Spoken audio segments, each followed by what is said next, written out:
Bismillahirrahmanirrahim. Assalamualaikum warahmatullahi wabarakatuh. Dan selamat sejahtera pelajar-pelajar sekalian. Okey, hari ini kita akan menyambung masih lagi dalam topik pengiraan insurans. Okey, seterusnya kita akan bincangkan beberapa persoalan ataupun penyelesaian masalah yang melibatkan pengiraan dalam insurans bagaimana nak claim dan sebagainya. Okey, ada satu istilah di sini kita panggil deductible. Okey, apa itu deductible? Deductible ni adalah satu amount ataupun sejumlah wang yang ditanggung oleh pemegang polisi, iaitu orang yang membeli insurans. Okey, dalam perjanjian nanti ada satu amount lah yang perlu ditanggung sendiri oleh pemegang polisi, syarikat tak akan bayar amount tu lah.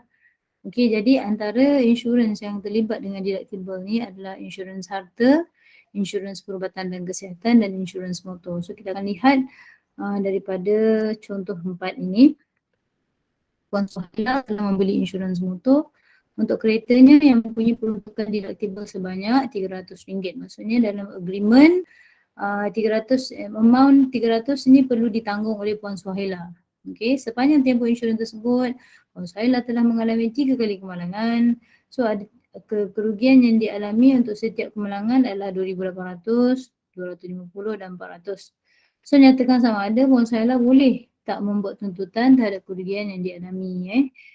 Okey, deductible ni dikira untuk setiap kali kecelakaan lah. Okey. So, kita tengok jadual penyelesaian ni. Okey, dia ada berlaku kemalangan pada 3 bulan, Mac, Julai dan Ogos. Pada bulan Mac, kerugian dia sebanyak RM2,800. Maka adakah dia boleh tuntut? Boleh, sebab kerugian yang dialami melebihi nilai deductible dia 300 tadi. Jadi dia boleh claim dekat syarikat insurans dia sebanyak RM2,500 sahaja, tolak dengan deductible 300 tadi. Maknanya kalau lagi besar amount deductible tu, lagi sikit lah dia dapat, kan? Masukkan guys. Tapi but still okey lagi lah kan, RM2,500. Okey, kalau bulan Julai pula kerugian dia RM250. Jadi disebabkan nilainya kurang daripada amount deductible, jadi dia tak layak untuk tuntut. Jadi dia tak dapatlah bayaran daripada syarikat. Tak boleh claim lah. Okey, pada bulan Ogos pula dia kerugian RM400. Jadi dia boleh tuntut sebab RM400 melebihi amount deductible, tapi syarikat hanya boleh, dia boleh claim hanya RM100 sahaja. Bagi RM400 atau RM300, RM100 je dia boleh claim. Alright, so itu adalah maksud deductible. Okay, kita akan buat beberapa contoh soalan. Okey, ini soalan ini saya ambil daripada buku teks, buku surat 92. So saya harap boleh ambil soalan ini untuk dibuat sebagai latihan dalam buku. Tapi sebelum tu kita akan bincangkan dulu. Okey, bentuk yang sama macam contoh tadi. Motosikal milik Saleh. Okey, Saleh ada ambil insurans motor yang deductible-nya adalah sebanyak RM150. Sepanjang tempoh insurans, Saleh telah mengalami 3 peristiwa kemalangan. So ada kerugian sebanyak RM90, RM240 dan RM300. So sama macam soalan tadi, adakah dia layak menuntut dia kerugian RM90? So dia tak layak. So tak boleh lah. Boleh tuntut. Okay. So adakah dia dapat bayaran pembahasan? Tiada. Syarikat tak bayar sebab RM90 lebih kurang daripada RM150. Okey, kalau RM240, so dia boleh tuntut. Sebanyak berapa? So kita tolak. Berapa je claim yang dia boleh buat? Iaitu RM90. Yang syarikat yang claim dia boleh buat adalah RM90. Okay, kemudian kalau 300 boleh jugalah. Kan sebab dia melebihi amount deductible. So berapa yang dia boleh claim?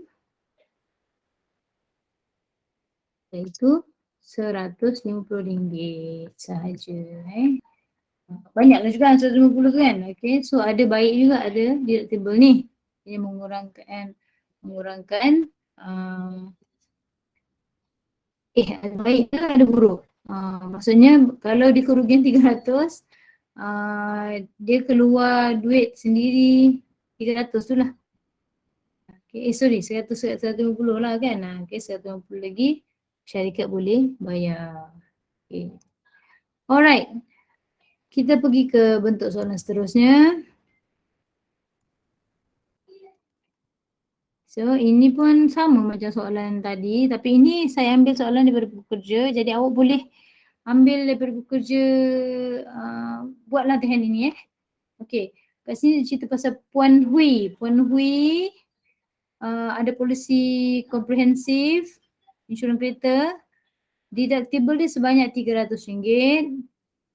Sama juga dia mengalami 3 kali kemalangan. So kat sini adalah amount untuk setiap kemalangan RM300. So adakah yang pertama ni boleh tuntut? Boleh lah sebab dia kurang 2350 lebih daripada RM300. Ya, dia cuba jawab ya atau tidak . 800 boleh tak? Ya, boleh. Sebab dia melebihi amount deductible dia RM300. Peruntukan deductible RM300. So yang ini tidak. Boleh lah. Okay, yang ni, yang bawah ni tiada lah. Senang. Tiada. So yang ini apa yang perlu dibuat? Kita tolak je lah. Bayaran pembahasan yang boleh diklaim adalah 2350 tolak 300. So dapatlah 2050. Kalau yang ni samalah 800 tolak 300. Dapatlah RM500. So ini adalah amount. Kedua-dua ni adalah amount yang dia boleh claim. Okay, boleh claim dengan syarikat insurans. Okay, so soalan ni tak susah sebenarnya. Bab ni deductible. Okay, kita soalan ni dekat buku kerja ni muka surat 43. Saya nak awak buat sendirilah sebab bentuk pattern soalan sama macam nombor 1 tadi. Okay, seterusnya. Sekiranya penyeraan deductible yang melibatkan insurans perubatan. Celin mempunyai polisi insurans perubatan. Saya besarkan sikit. Kalau tulisannya tak berapa nak besar, awak boleh rujuk buku teks . Contoh 5. Okey, Celin ada polisi insurans. Deductible dia sebanyak RM30,000. Biasa kalau perubatan dia punya deductible besar lah. Okey, sebab insurans perubatan biasa yang kita ambil tu pun besar. Okey, dengan had tahunan RM300,000, pada tahun pertama dalam tempoh insurannya, Celin telah dimasukkan ke hospital. Okey, pada tahun pertama tu dia masuk hospital. Buat pembedahan appendix. Okey. Okey, tahun pertama. Pembedahan appendix. Kos rawatan adalah RM8,000. Tahun berikutnya, pembedahan jantung. Kos rawatan dia RM210,000. Nyatakan jumlah yang perlu ditanggung oleh Celin dan jumlah yang dibayar di syarikat insurans bagi tahun pertama dan kedua tempoh insurannya. Okay, dia nak gunalah insurans dia kan. Okay, tahap pertama, kos rawatan RM8,000, maka dia tak boleh claim lah sebab amount deductible dia adalah sebanyak RM30,000. So bila kurang daripada RM30,000, so dia kena tanggung sendiri kos perubatan itu, iaitu sebanyak RM8,000. Okay, jelas. Okay, untuk tahun kedua, tahun berikutnya, dia buat apa tadi? Pembedahan appendix kan? Pembedahan appendix pula. Dia buat pembedahan jantung, pembedahan jantung. Jadi, kos rawatannya adalah sebanyak RM210,000.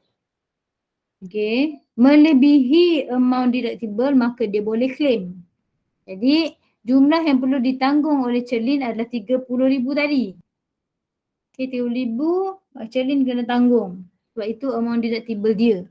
Jumlah yang dibayar oleh syarikat, tolak je lah. RM210,000 tolak RM30,000. So syarikat akan bayar sebanyak RM180,000.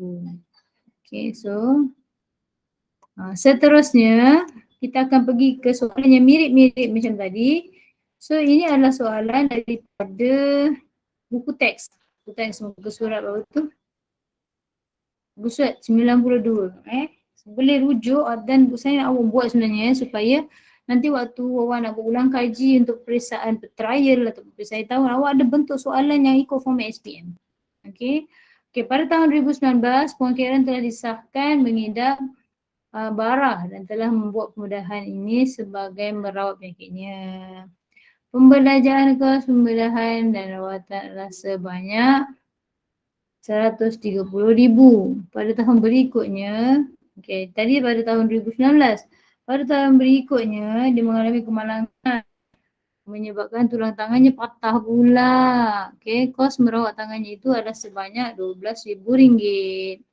Jika Karen punya polisi insurans perubatan tempoh 2 tahun tu dengan deductible RM5,000 setahun dan had tahunan bernilai RM150,000, nyatakan jumlah yang ditanggung Puan Karen. Okey, saya telah translate soalan ni dalam bentuk jadual lah untuk mencari jawapan soalan lebih mudah dan sistematik. Okey, pada 2019, apakah kos rawatan yang ditanggung oleh Puan Karen ni? So, kos rawatan dia adalah 130. Betul? Ini kos rawatan dia atas ni. Sekejap kita highlight sikit. Perbelanjaan kos melahirkan rawatan adalah sebanyak, okey, kos adalah sebanyak ni. Pada tahun berikutnya mengalami kemalangan yang menyebabkan tulang. Okey, kos merawat. Ini untuk tahun berikutnya. So kita boleh tulis kat sini lah Kita besarkan font sekejap. Allah, Astagfirullahaladzim, Muhammad. Okay, so kat sini maknanya 130 lah. Okay.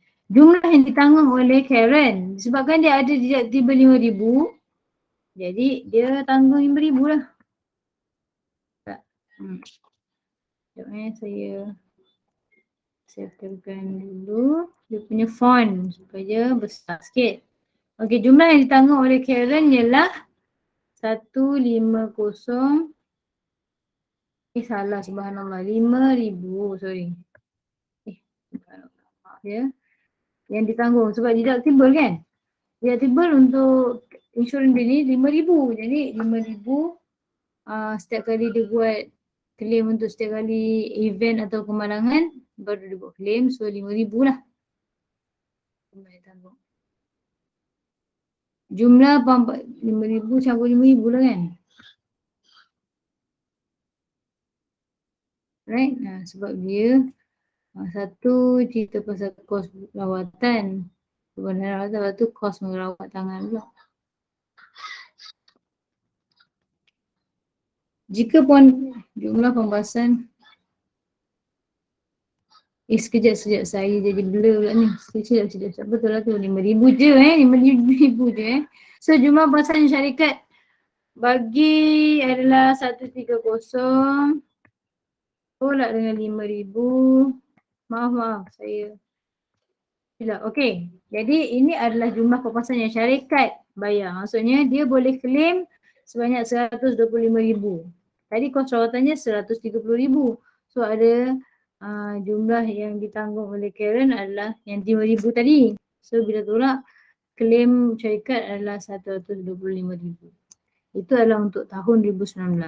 Pada tahun berikutnya tulang dia patah pula. So dia punya RM12,000. RM12,000 adalah kos merawat dia.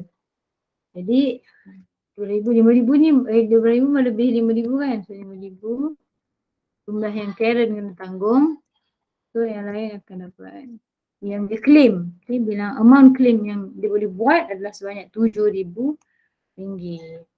Saya akan tunjuklah supaya boleh faham. So itu RM7,000. Alright. So ini adalah penyelesaian untuk soalan dulu. Okay, soalan di muka surat buku kerja. Okay, ini dia kata ni sama cara macam kaedah tadi. Eric beli polisi insurans perubatan dengan peruntukan deductible RM10,000 setahun. Hak tahunan sebanyak RM200,000. Dia menjadi 2 kali okay. Sama dalam tempoh insurans. Sebut kos pemudahan kali pertama dan kali kedua ialah RM9,000. Okay, jadi disebabkan amount deductible dia RM10,000, maka jumlah yang ditanggung oleh Eric Sekejap Dia macam ni. Masya Allah. Okay. Jumlah yang ditanggung oleh Eric, ini ada deductible adalah RM10,000. Kemudian kos pembenahan kali pertama ialah RM9,000. Kali kedua ialah RM148,000. Okay. Disebabkan deductible dia RM10,000, so jumlah wang yang ditanggung oleh Eric ialah RM9,000 juga.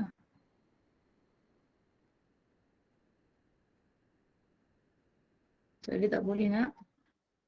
Jumlah wang yang dibayar oleh syarikat tiada. Jadi Eric kena tanggung RM9,000 tu sebab kurang daripada amount deductible. Okey, untuk kes kedua RM148,000. Jumlah wang yang ditanggung adalah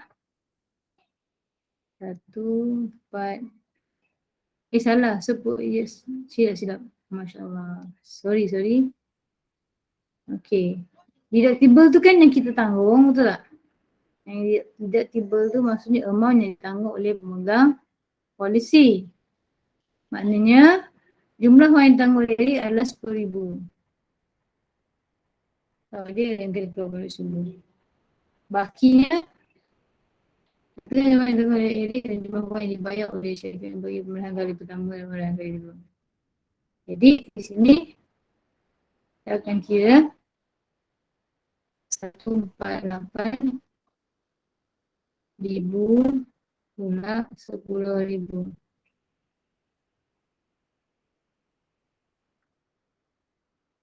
Kejap.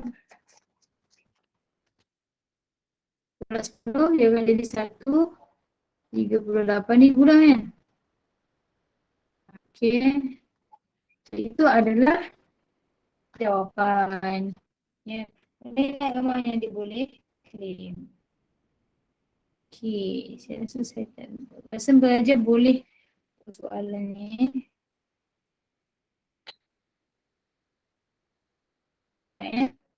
So soalan yang kedua tu awak boleh buat sendiri. Di muka surat yang sama, soalan kedua tu boleh buat sendiri sebab dia punya bentuk soalan sama je macam soalan tadi, soalan satu tadi. Alright. So untuk hari ini setakat ini saja kita bincangkan tentang deductible. So harap awak boleh faham, kalau tak faham boleh repeat.